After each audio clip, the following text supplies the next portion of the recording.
Friends, welcome to recipes by Rupa. आज मैं आपके साथ शेयर करूंगी प्लेन पुलाव की रेसिपी। प्लेन पुलाव बनाना बहुत ही आसान है। आप इसे किसी भी तरह की ग्रेवी के साथ, चाहे वो नॉनवेज हो या वेज, सर्व कर सकते हैं। ये बहुत ही टेस्टी लगती है और इसे बनाना भी बहुत ही आसान होता है।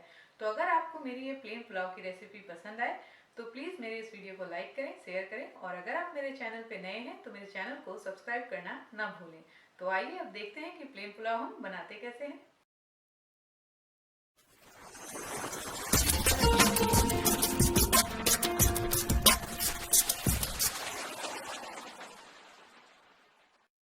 प्लेन पुलाव बनाने के लिए हमें चाहिए चावल। यहाँ मैं बासमती राइस यूज़ कर रही हूँ।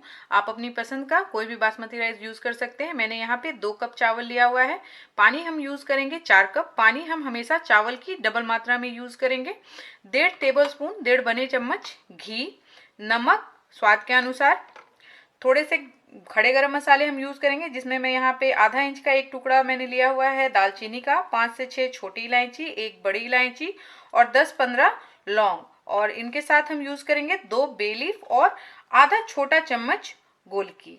और इसके साथ साथ हम थोड़े से ड्राई फ्रूट्स यूज़ करेंगे। मैं यहाँ पे किशमिश, बादाम, काजू और नारियल यूज़ कर रही हूँ। आप अपने पसंद का कोई भी ड्राई फ्रूट्स यूज़ कर सकते हैं। यहाँ मैंने सारे ड्राई फ्रूट एक एक चम्मच लिए हुए हैं, एक एक बड़े चम्मच। सबसे पहले हम चावल को अच्छे से धो के साफ करेंगे। इसे आप 2-3 बार अच्छे से ठंडे पानी से धो के और पानी से इसे छान के तैयार कर लें। उसके बाद फिर हम पुलाव बनाएंगे।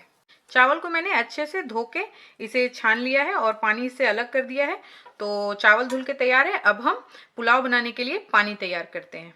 प्लेन पुलाव बनाने के लिए मैंने यहाँ पे एक बड़ा बर्तन लिया है और इसमें अब मैं डाल रही हूँ 4 कप पानी, क्योंकि हम 2 कप राइस यूज़ करने वाले हैं। गैस मैंने ऑन कर रखी है और अब इस पानी को हम थोड़ा गर्म होने देंगे। पानी अब थोड़ा गर्म हो चुका है तो इसमें अब मैं डाल रही हूँ सारे खड़े गरम मसाले, ब्लैक कार्डमम का, बड़ी इलायची, ग्रीन कार्डमम, हरी इलायची, दालचीनी और लौंग। और इसके साथ साथ मैं इसमें डालूंगी सॉल्ट। मैं यहाँ पे आधा छोटा चम्मच नमक इस्तेमाल कर रही हूँ। आप नमक अपने स्वाद के अनुसार डालें। और अब इस पानी को हम एक उबाल आने तक वेट करेंगे। पानी अब अच्छे से उबलने लगा है तो अब हम आंच को धीमा कर देंगे और धीमी आंच पे इस पानी को ढक के हम 4 से 5 मिनट तक ऐसे ही उबलने देंगे, ताकि हमारे गरम मसालों का फ्लेवर पानी में अच्छे से घुल जाए। और जब तक पानी उबलता है तब तक हम राइस को भून के तैयार कर लेते हैं।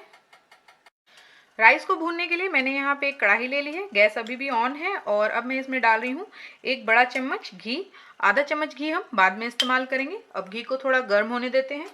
घी अब गर्म हो चुका है तो सबसे पहले हम ड्राई फ्रूट्स को इसमें थोड़ी देर के लिए भूनेंगे, लगभग 1 मिनट के लिए। तो मैं सारे ड्राई फ्रूट्स इसमें डाल रही हूँ और इसे हम 1 मिनट भून के घी से बाहर निकाल लेंगे।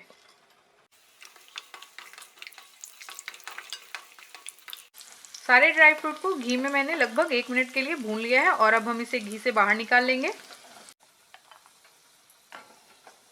और अब इस गरम तेल में मैं यहाँ डाल रही हूँ बे लीव्स और ब्लैक पेपर्स, और इसे हम कुछ सेकंड्स के लिए तेल में भूनने देंगे ताकि इनका फ्लेवर घी में आ जाए, लगभग 30 से 40 सेकंड।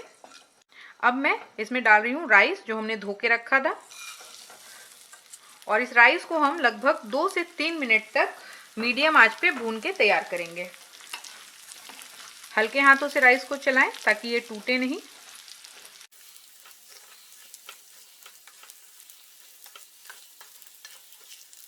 चावल भून के तैयार है। मैंने इसे मीडियम आंच पे 3 मिनट के लिए भूना है और अब मैं गैस को अभी बंद कर दे रही हूँ।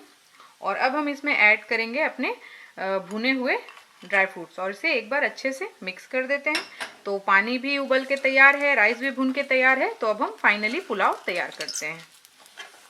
पुलाव का पानी अच्छे से उबल के तैयार है और राइस भी हमने भून के तैयार कर ली है। इस वक्त पे अगर आपको राइस में अपने इन खड़े गरम मसालों को नहीं रखना है तो आप चम्मच से इसे निकाल के हटा सकते हैं, क्योंकि इनका फ्लेवर पानी में ऑलरेडी आ चुका है। या फिर आप इसे ऐसे ही डायरेक्ट चावल के साथ पका सकते हैं। तो मैं इन्हें बाहर नहीं निकाल रही और अब मैं इसमें ऐड कर रही हूँ वो भुने हुए राइस जो हमने अभी थोड़ी देर पहले भून के तैयार किया था। अब हम चावल को पानी में एक बार अच्छे से मिक्स कर देंगे और इसे एक बार उबलने तक वेट करेंगे। चावल अब उबलने लगा है तो इस समय हम इसमें ऐड करेंगे आधा चम्मच घी। इससे चावल खिले खिले बनेंगे और आपस में चिपकेंगे नहीं। और अब घी को भी हम एक बार अच्छे से पानी में और चावल में मिक्स कर देते हैं और अब आप जैसा कि देख सकते हैं कि ये बहुत अच्छे से उबल रहा है। तो अब हम आंच को बिल्कुल धीमा कर देंगे और ढक के इसे 10 मिनट तक धीमी आंच पे ऐसे ही पकने के लिए छोड़ देंगे। चावल को ढक के पकते हुए 8 मिनट हो चुके हैं। तो अभी हम एक बार चावल को चेक कर लेते हैं। ये देखिए चावल में से पानी बिल्कुल सूख चुका है। तो अब इसे हल्के हाथों से हम एक बार चला देंगे।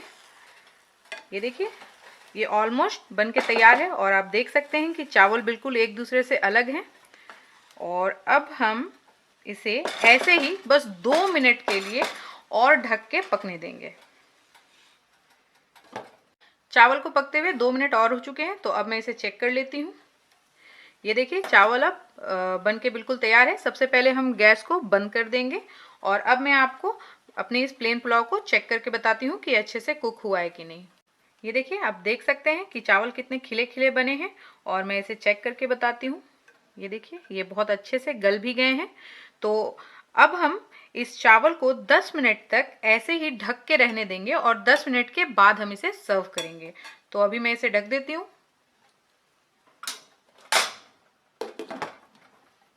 पुलाव को ढक के रखे हुए 10 मिनट हो चुके हैं और अब ये बिल्कुल सर्व करने के लिए तैयार है। जैसा कि आप देख सकते हैं ये बहुत ही अच्छा दिख रहा है। आप इस पुलाव को वेज नॉन वेज किसी भी तरह की करी के साथ सर्व कर सकते हैं। ये बहुत ही अच्छा टेस्ट देता है और जैसा कि आपने देखा कि इसे बनाना भी बहुत ही आसान है। तो अगर आपको मेरी ये रेसिपी पसंद आई, मेरा ये वीडियो पसंद आया तो प्लीज़ मेरे इस वीडियो को लाइक करें और मेरे चैनल को सब्सक्राइब करना ना भूलें। तो फिर मिलते हैं एक नई रेसिपी के साथ।